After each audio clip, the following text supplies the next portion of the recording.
thought about, well, what is it I want in this phase of life? I still want to contribute in some way. I want to use my skills. I still want to help people. I've done a lot of coaching in-house in various positions I've had. And so I sort of thought, okay, in lockdown, this is what I'm going to do. This is going to be my pet project.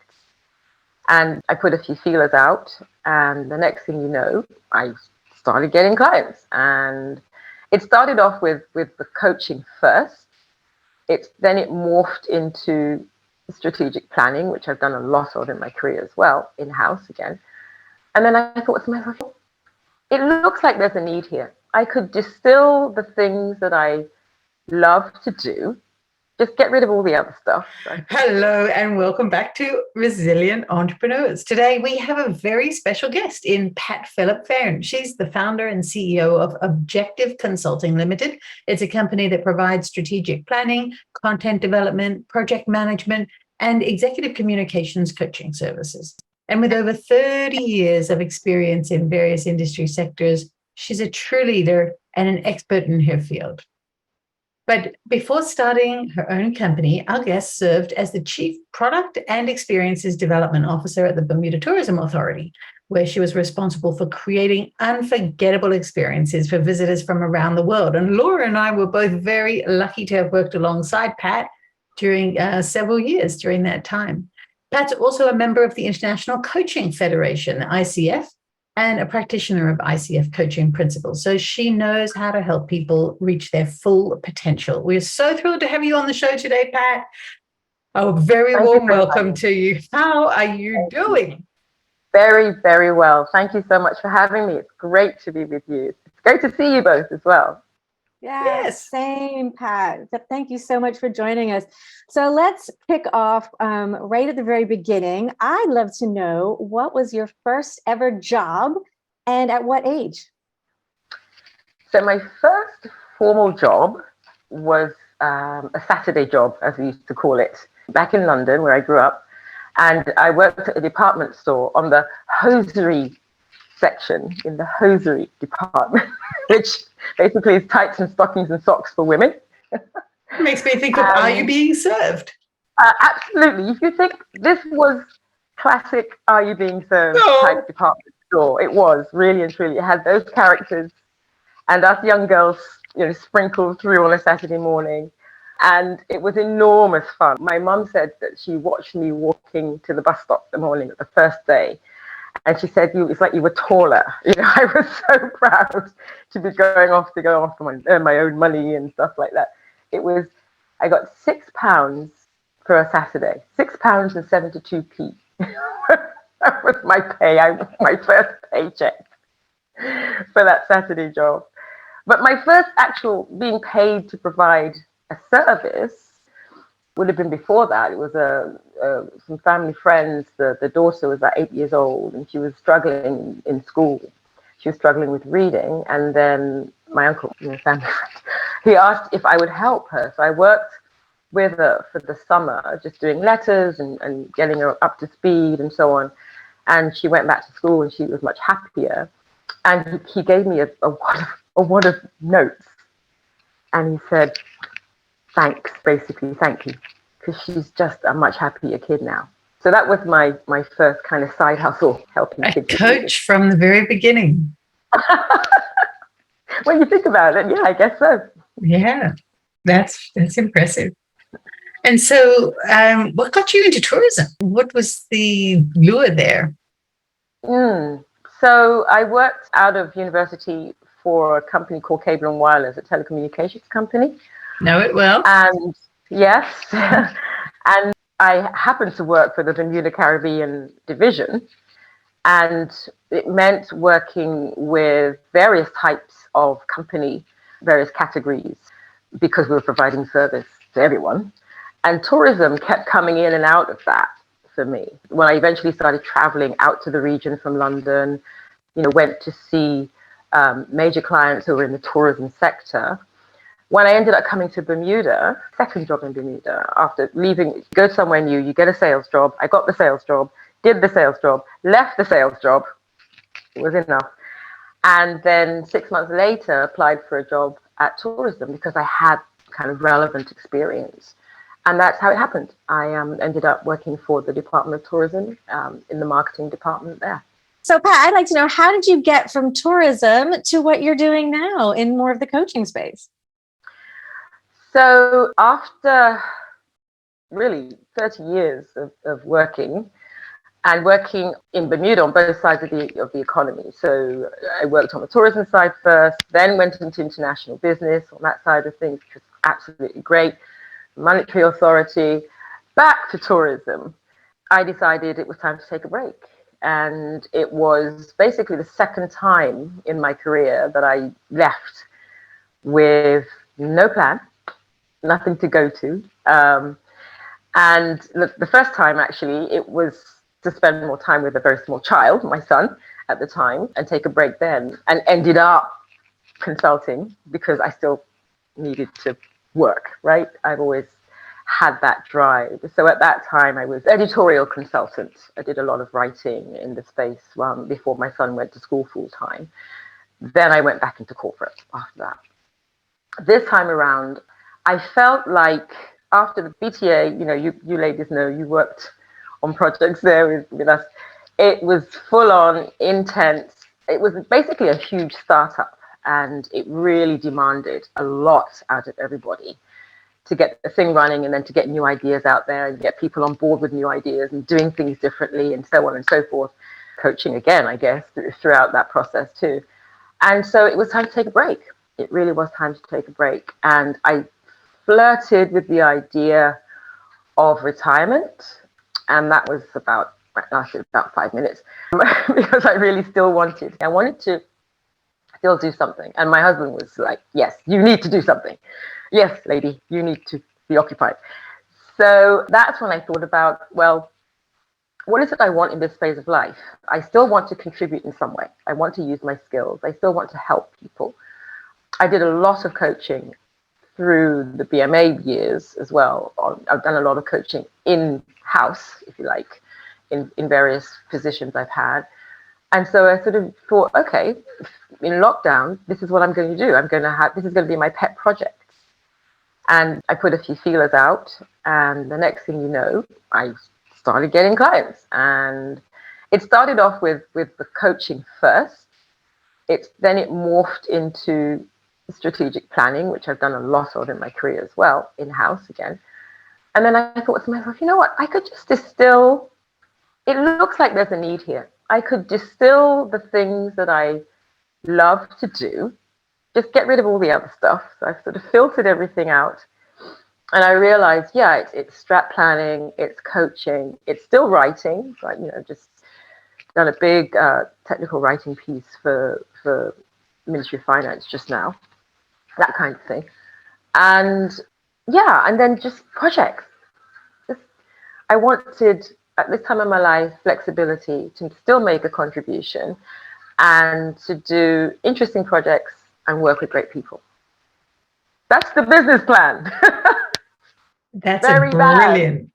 I say that's a brilliant business plan, because the one thing we get to do as entrepreneurs or people working for ourselves is to choose who we work with. And in this stage of life, I speak for myself, that's probably one of the most important things. Oh, it's the best. It really is the best. Yeah. I have said no to some things already along the way. Yeah. I mean, I've really been going since, I would say 2021 was like full on business, not kind of side thing, hobby. And some things have come along, and the first time you say no to something, it is scary. Let's talk about it. Yeah. What was the thought process when you were getting to that? I have always followed my gut. You make logical, sort of data-based decisions in life, right? But my intuition has never let me down. So I balance it, right? I'm like, I remember the principles when starting the business. I want to work on interesting projects and with great people and contribute my skills that way. And so somebody approached me about a particular thing, and I thought, yes, I could take that money, but that project would very quickly stop giving me any kind of joy. That project could just drag me back to a place of imbalanced and not feeling great. And so I said no. And it was scary. It was scary because it's revenue, right? Yeah. But at the end of it, I was really glad that I had the courage, I guess, to say no, because it takes courage to say no as an entrepreneur.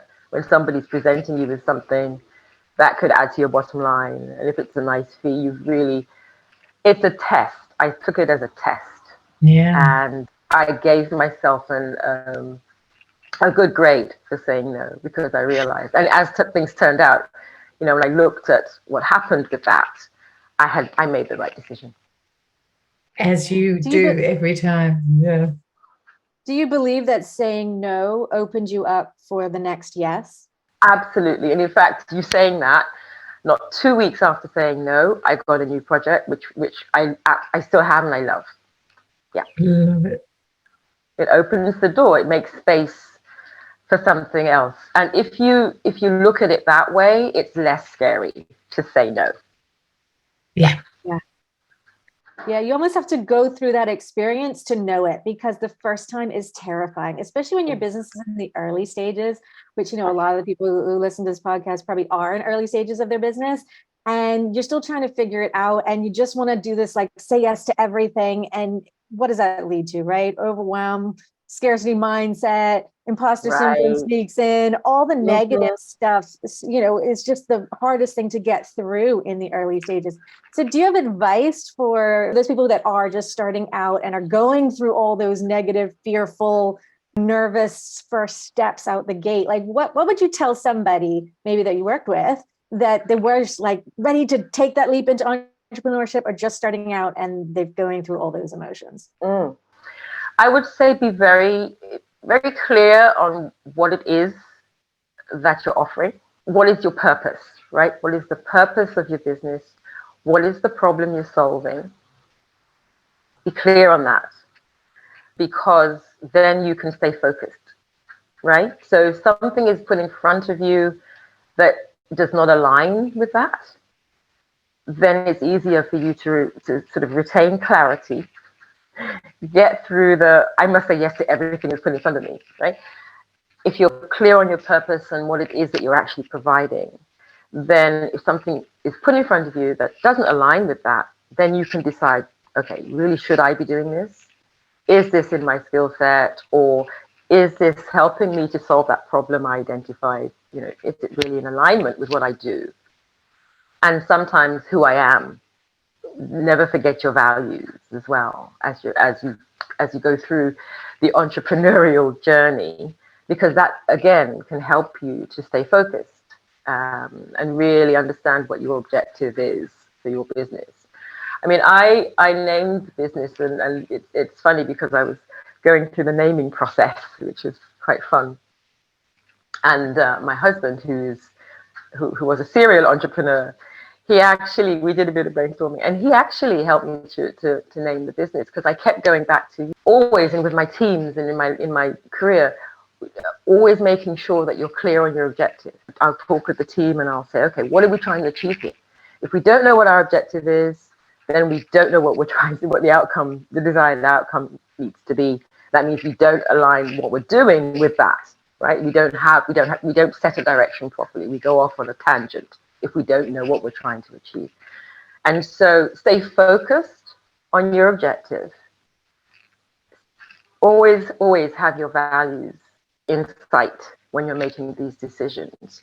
And then you'll be able to take that leap and say no to the things you should be saying no to, and be able to provide your service, and always provide your service with clarity.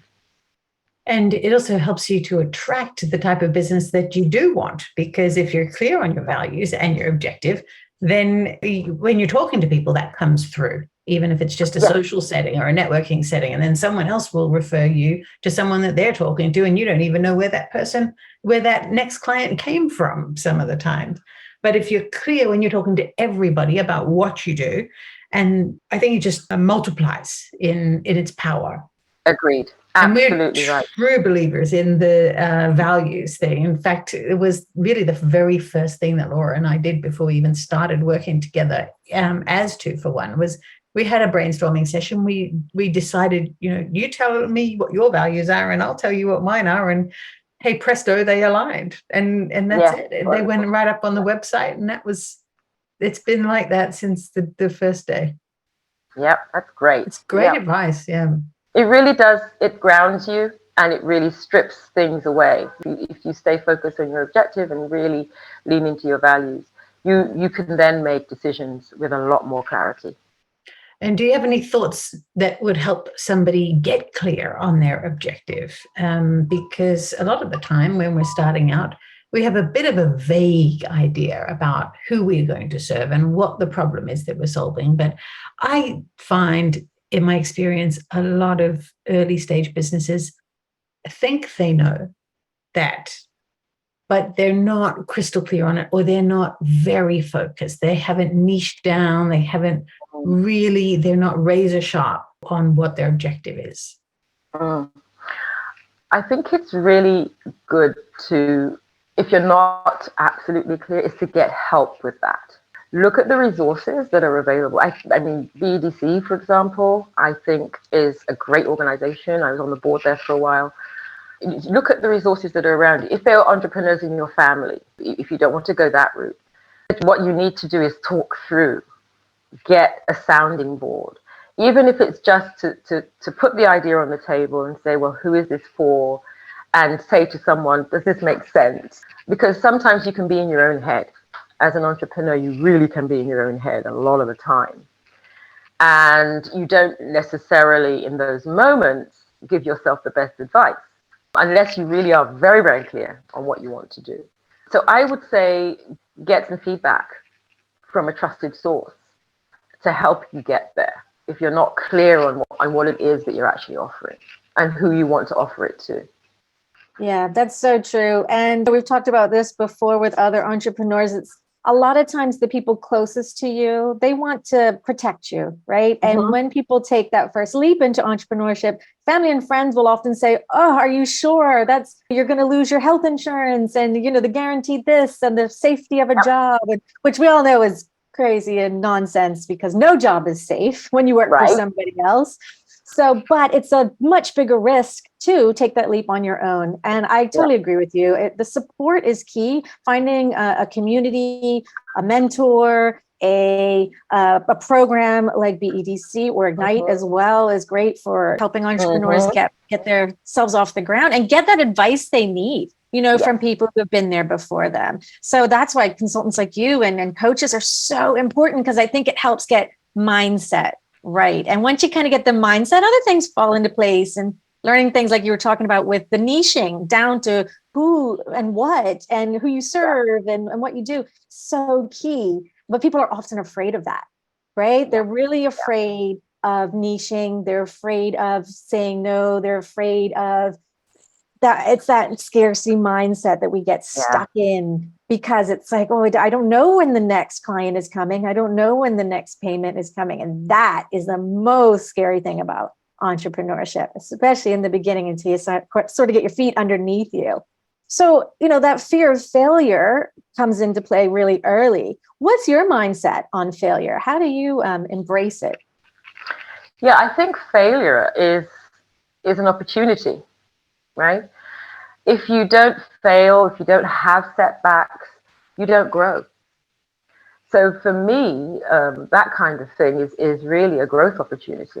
I said to my son in his life always, don't be afraid. Don't be afraid of not getting it right. There is nobody in the world who gets 100% of everything 100% right all the time. And if you do fail, take a lesson from it. What is this? What am I supposed to learn from this? And how am I supposed to grow from it? That's my perspective on failure. What is this teaching me? And how will I grow? So you don't be afraid to fail. Don't be afraid of setbacks. Just use them to learn. Learn more about yourself. Learn more about the service that you're offering, if you need to make some adjustments, or learn more about your clients there's an opportunity for growth in failure. We shouldn't be afraid to fail. Failing up, right? Failing up and failing forward, and failing. There was part of the coaching, credentialing, and so on. One of the assessments, this is what happened. I had an assessment as part of the coaching education, and I fit this interview, this assessment in with a client meeting and a coaching session, ironically enough. And it was quite a busy day. And so I thought I was prepared for this session, and I wasn't at the end of the day. I wasn't. And so I stopped everything, and I realized, I said, this is not working. This is not working. And so I had to reschedule everything. And I thought I was going to nail this thing that day and then keep going, with my day. And it was a bit of it was a setback for me, in the sense that I didn't realize that I needed to sit myself down and really prepare for this session. I thought I was prepared for it, but obviously I wasn't. And the lesson obviously was, give yourself enough time and respect for what you are trying to achieve on this. This is a while ago, so that you are prepared, and then you can move forward with it. So what did I learn? I learned to give myself time. I learned that actually I need to treat myself like I would treat my clients.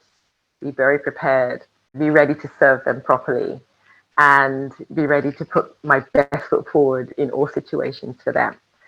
So I needed to be my own client, basically. And so maintaining a balance between making sure that you are serving yourself properly, as well as serving your business and your clients, was the lesson for me there. I can't help but smile, Pat, because for our listeners, for both of us having worked alongside Pat, this lady is a powerhouse. This lady is the one who you feel like just has Teflon, like a thick Teflon. So it doesn't matter what else is falling down around her. She's just sailing through, pulling up the pieces, putting it all together with a big smile and a bow on top. I mean, that is Pat Phillip-Fairn to work with. It's such a joy. And you never imagine that Pat would ever have a moment or a setback. So I do appreciate you sharing that and being so candid about it. And I think you're welcome. And I'm also smiling because it's the kind of thing I would do. It's like, oh yeah, I can just squeeze that in between this and that, even though it's important. I've got this. Yeah. I touch it, it turns to gold. Everything's good. Yeah. And then we get caught out sometimes. So it's a really good reminder. It was a good lesson for me. I mean, I needed it at the time. I think I needed it. Yeah.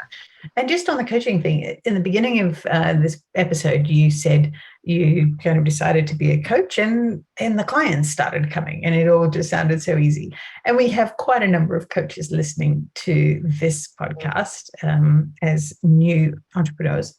So tell us, how did you get coaching clients? What was that journey like?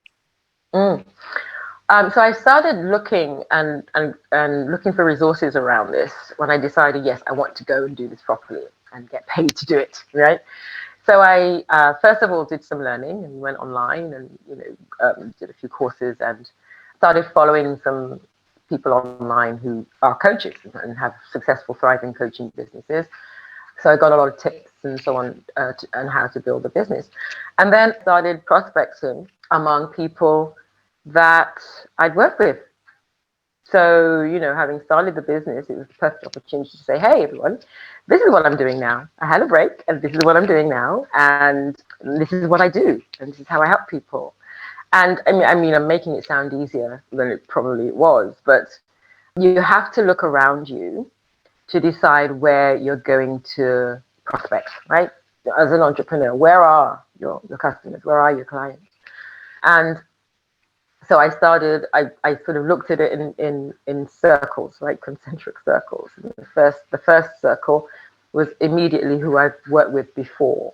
So I started making some calls and talking to people. And someone I used to work with at the BMA, I coached her a lot actually. BMA was great in terms of coaching. You got a lot of technically brilliant people, really bright people working there. When it comes to speaking to others and communicating, it's kind of like they clam up, right? So I did a lot of coaching there. But she contacted me, and she's a very senior person in insurance now. And she said, "Oh my God, I heard about your business. And I got to tell you, I'm still using stuff that you taught me back at BMA, which is very gratifying." And so I got some referrals from people that I had worked with before. And then I spoke with one of my former colleagues at Hamilton Princess, who they are a client of mine. And he said, "Oh my God, yes, I need you." And so he started sending me people from their management team. He says, "Yeah, I have to do all the presentations. And frankly, I'm sick of it. These guys are going to step up. I really need them to step up." And so that happened. And so I have a kind of a pipeline. I had a pipeline of coachees from Hamilton Princess as well, who are a wonderful client. And so that's how I started. I just went out and I talked to the people the decision makers, let's say, that I've worked with before. And that's how the clients started to come. One of the things I know is having had that network of people, it's been a blessing. It's been an absolute blessing. So you never know, I always used to say, make your friends before you need them, because you never know when you'll need them, right? And so you look to your network. For me, that's how it worked. I looked to my network first and then started going further. And I'm now in the process of thinking, well, should I be doing more on LinkedIn now? Maybe, that kind of thing. So I'm now in the second phase of going to the wider circle and thinking about how to do that. But my network has served me very well. Yeah, it's always about relationships, isn't it? Definitely. I would say in the first 6 months, I had a retainer client. I had a really great strategic planning project. I had started the coaching as well, that new pipeline of coaching. And so I had a really good base to start with. And then from that comes referrals after that. Yeah, fantastic. Very lucky. You're definitely up and running. And what at this stage of the game would you say is the best part about being an entrepreneur or working for yourself? Oh gosh, picking your projects, right? I mean, I love being able to pick projects and also have the flexibility that goes with charting your own course. That's wonderful to be able to. I'm so grateful. I'm just really, really grateful to have this opportunity to do what I do in the way that I do it. I'm able to work so pretty much remotely all the time. I'm very rarely in in-person meetings with my clients, which means I get to live half the year in Bermuda and half the year in St. Lucia and where my family's from. And so having this kind of control over the way I work and being able to really use my skills for my clients in ways that add value to them. This is living the dream, right? It's just, I'm so, so grateful. So I think, having the ability to really control how you work, when you work, how much you want to work, it's a privilege. It's an absolute privilege. And then when I see the difference it can make for my clients, that turns me right on, being able to add value in ways that really make sense for them and a difference for them. I love that. Oh, Pat, that is the dream. It's the dream. And being able to build that business during a pandemic is a blessing, right? Because we all figured out how to use Zoom. We all figured out how to work remotely. Like it just became part of the everyday part of the norm. I mean, 2-for-1 was founded during that time too, and wouldn't exist today if this hadn't happened.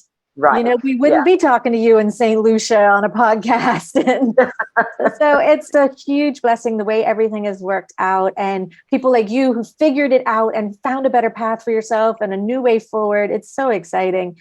But of course, not without challenges. We know that comes with it. And resilience is a big part of getting through. So we love to ask people, of course, we are called resilient entrepreneurs. What does resilience mean to you?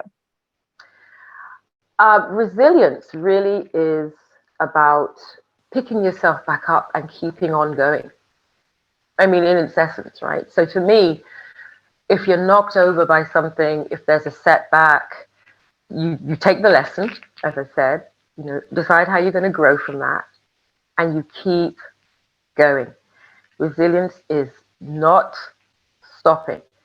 It's always looking forward and keeping on going.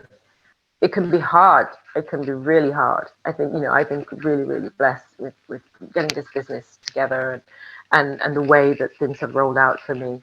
But even when you're knocked down, I mean, you know, I've had moments when I thought, oh my gosh, really, should I be doing this? With all of that, because as an entrepreneur, you are going to have those moments. It might be you're having a really late night and, you know, there's a deadline on your forehead and you're thinking you should be further along than you are. And in the middle of the night, you're kind of thinking, should I have done this? Should I have done this, right? But resilience is you taking the hit, getting up, learning from it, and then just keep moving forward. Yeah. What scares you most, Pat? Aside from anything, you know, bad happening to my family, scares me most. That's the thing that scares me most. Anything happening to my family. You can't let fear get in the way. You can't let fear get in the way. I can't pinpoint any one thing apart from that big thing for me. Always, that's my big thing.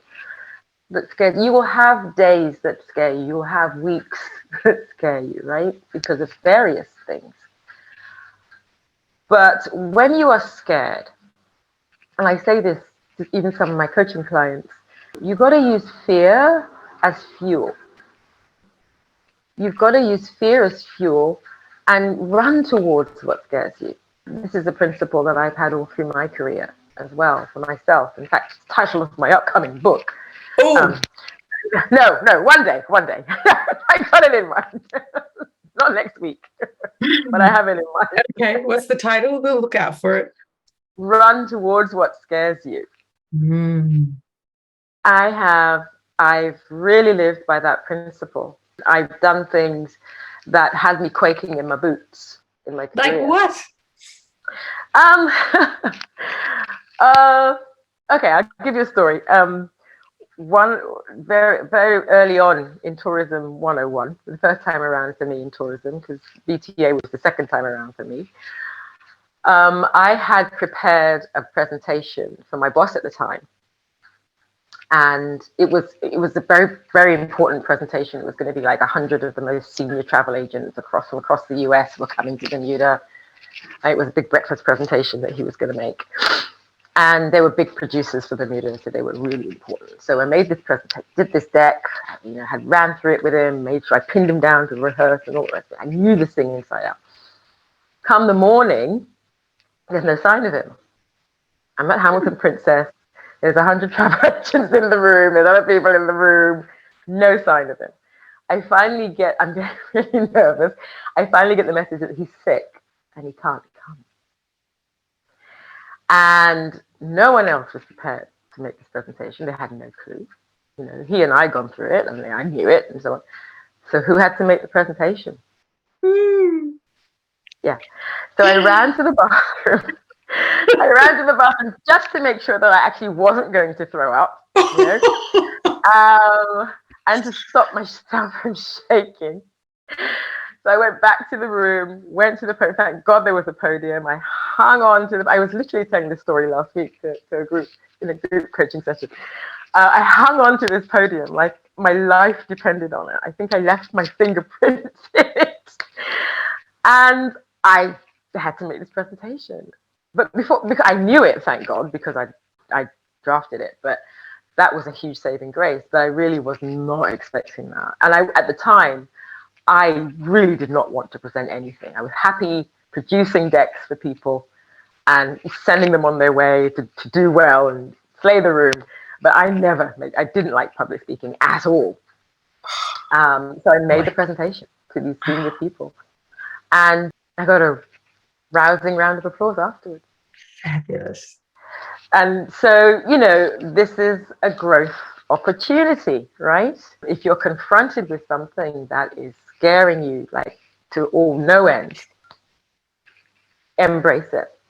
Try to find out how you're going to grow from it. Discern how you're going to grow from it. Prepare for it. I mean, if you can, prepare for it. If you're prepared, you're in a much better place to be successful, obviously. But don't run away from it. I think these things are sent to help you grow. And even if it doesn't go, if it's like a 70 or 80 or 85% success, you did it. Right.